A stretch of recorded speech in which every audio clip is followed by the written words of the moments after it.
Hi everyone, we are back again with another video, and in this video we're going to talk about the updates Google has made to its quality rater guidelines for search.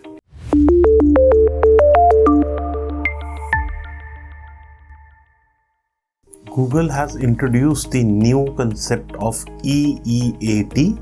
Initially it was EAT only. Initially EAT stood for expertise, authority and trust. Google has now added the E for experience for people who've actually had first-hand experiences in life and are trying to showcase their experiences.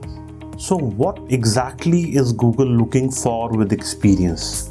Google says when you write the content, does that content also demonstrate that it was produced with some degree of experience, such as with actual use of a product, having actually visited a place, or communicating what a person experienced? Google explained that there are some situations where really what you value most is content produced by someone who has first-hand life experience on the topic at hand.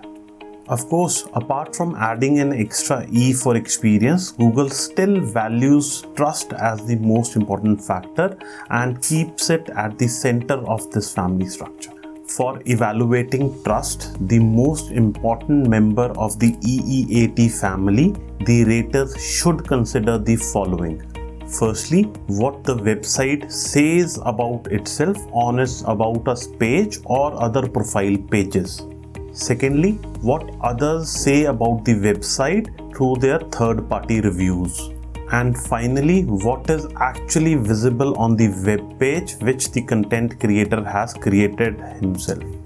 Hope the video was useful for you guys. Still, in case you feel as to how to use the concept of EEAT for your marketing, please feel free to get in touch with us and we'll surely be able to help you out.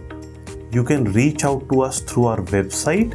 Please do like, share and subscribe to our channel. Thanks once again.